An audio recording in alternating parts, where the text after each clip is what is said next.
বাহিনীর নাম দিয়েছিল তো বটেই, বাহিনীর নাম ছিল হেলমেট বাহিনী। তাদের হাতে হাতুড়ি, হাতুড়ি না থাকলে হকি স্টিক, ভয়ের বাইরে এরা যায় নাই। ভাই আসলেই যায় নাই, হারুনের ভাতের hotel. Bye bye, tata, good bye. এই হোটেল যারা খেত তারা তো খেতই, হোটেলে যাওয়ার সুযোগ না পাওয়া পাবলিকরা যা খেত তার সবচেয়ে পরিচালিত নাম হতে পারে খাওয়া। সার্জিস আলম এরকম কবিতা লেখছে যেটা আমাদের বাংলাদেশের সবকিছু একদম ধুয়ে দিছে। তবে একটা কথা বাদ রয়ে গেছে, নেত্রীর যে জায়গায় পালিয়ে গেছে সেটা হচ্ছে হিন্দুস্তান। এটিও কিন্তু হ দিয়ে শুরু। বিষয়টা হাস্যকর না? নেত্রী কখনো হ জিনিসটা ছাড়তেই পারলো না। আসসালামু আলাইকুম এভরিওয়ান, কি অবস্থা সবার? আশা রাখি ভালো আছেন। যদি ভালো না থাকেন তাইলেও সমস্যা নেই। আজকের ভিডিওটি অনেক বেশি মজাদার। আপনি যদি একবার দেখেন না এসে থাকতেই পারবেন না। তো আজকের ভিডিওটি অনেক বেশি স্পেশাল, না টেনে সম্পূর্ণ দেখার অনুরোধ থাকলো, নয়তো অনেক বিনোদন মিস করে ফেলবেন। আহো বাতিজা আহো, দেখছো তোমার লে কত বড় ফুকনিটা রেখে দিচ্ছে, আর এইটা তোমার পাতাটা ঢুকাই দেবো। এইটা মিন্স ভিডিও হলো বর্তমান সময়ের সাথে এটা পুরাটাই মিলে গেছে। কারণ আওয়ামী লীগ যদি কোনো জায়গায় আন্দোলনের ডাক দেয়, আগে থেকে সেখানে সেনাবাহিনীর ছাত্রদল শিবির যা আছে সবগুলো একত্রিত হয়ে থাকে এদের বাস দেওয়ার জন্য।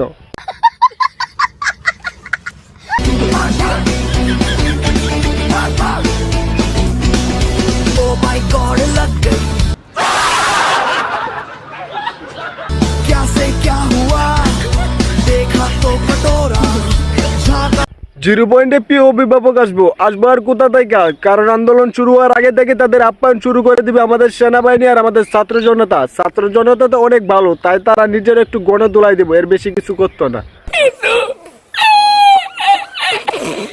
আপনার পায়ে না প্রবলেম? আপনার পায়ে প্রবলেম দেখে ভাই আমি লিফট দিতে দাঁড়াইছি। রুকো যারা, সবার করো। দেন চাবি দেন। আপনার চিন্তা আমি কি করবো ভাই? আরে ভাই চাবি দেন।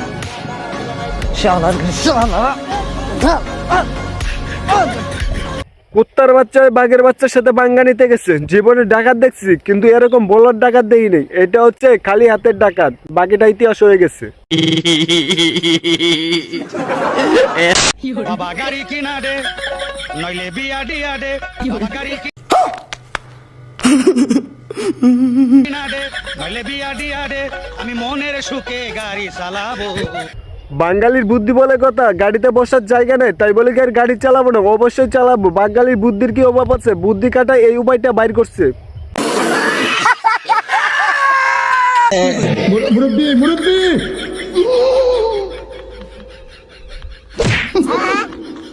A few minutes later. বুঝছে না উনি মনে করছে এমনি বুঝি। যতই মুরব্বী হোক, লুচ্চা মুরব্বী বলে কথা, সামনে যদি জোয়ান মাইয়া দেখে তাহলে জিব্বা দিয়ে তার পানি আসবেই। আচ্ছা আমার সাথে সারাদিন ঘুরছে, আমার রাতের ঘুরে একটা আমার সাথে আমাকে ইমেল কিসের জন্য? কে এসে নাম কি ছেলে? বকুল নাম। না বুঝছি এর পর কি কর? আমি পড়াশোনা করি, কোন ক্লাসে? 5 করি। তোমার বয়স কত? 15 বছর। বান্ধবীকে শয়তান যখন প্রেমের লাড়া দেয়, লে বান্ধবীর অবস্থা। তবে হিসাবটা আমার মিলতেছে না। বয়স তার 15, পড়তাছে ক্লাস 5-এ। তবে যাই হোক বকুল, তুই আর ভালো হইলি না। শেষ পর্যন্ত পিছিয়ে একটা মায়েরও খাইয়া দিলি। গাবিন 10 লাখ টাকা দেন। 10 লাখ টাকা? না না দেন না। এই তুমি তাও এই তুমি সব কাজে কিন্তু বেশি তুই করতেছ এমনি কিন্তু। তো আমারে বিয়ে করতে চাইতাছিস না। তুই যে পরবর্তীতে আমাকে নিয়ে খাবি তারও তো কোনো গ্যারান্টি নাই, বুঝছ নাই? আপনি 10 লাখ টাকা অনেক হয়ে যাচ্ছে কিন্তু। হুজুর, আপনি তো দেখতেছেন কি অবস্থায় বিয়েটা করছি, তাহলে ওই হিসাবে তো 10 লাখ টাকা কম হয়ে যায়। তারপর আমি দিচ্ছি, বুঝছেন? বন্ধু যখন কটকায় বিয়ে করতে যায়, লে বন্ধুর অবস্থা। এখনো তোমার হাতে সময় আছে, তাড়াতাড়ি ভালো হয়ে যাও, নয়তো কটকায় বিয়ে তোমার কপালেও জুটতে পারে। তবে এই জায়গায় কামিনটা একটু কম হয়ে গেছে, 10 লক্ষ টাকা কম হয়েছে। 1 কোটি টাকা হইলে ভালো হইতো।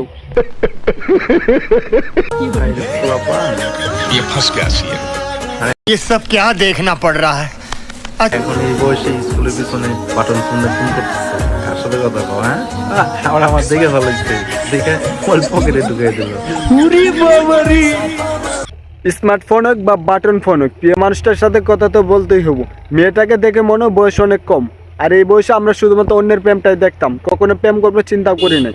তবে মেয়েটা তুমি এগিয়ে যাও, অবশ্যই অল্প দিনের মধ্যেই কক্সবাজার ট্যুর পেয়ে যাবে।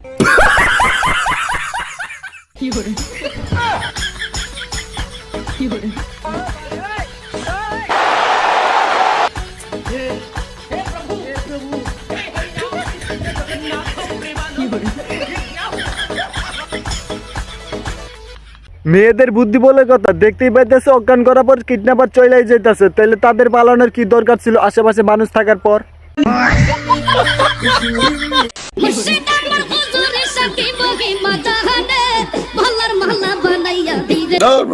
এটা হইলো বেটা, হইলো এটা।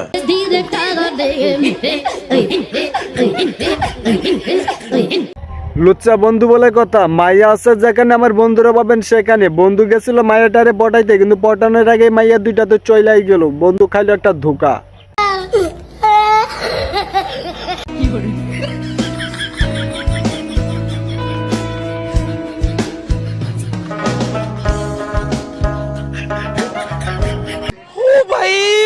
मारो मुझे, मारो मारो मुझे, मारो मारो।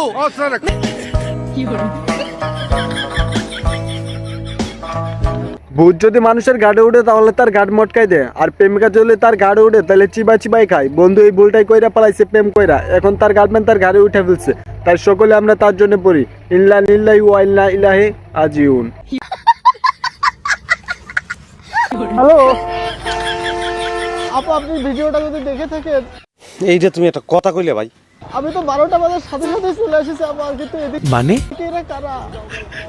এই যে পেজ থেকে, বিভিন্ন পেজ থেকে বলছে লাখের বেশি আমাদের সৈনিকরা চলে এসেছে। খবরটা 100% সঠিক, 1 লাখ সৈনিক আইছে, তবে সেটা ছাত্র দলে তোমাদের আপ্যায়ন করার জন্য অপেক্ষা করতেছে, গিয়ে তোমরা একটু আপ্যায়ন করে আইসো। আর বন্ধুরা, আপনারা কি চান আন্দোলন নিয়ে ভিডিও বানাই? যদি চান তাহলে কমেন্ট দিয়ে লিখেন।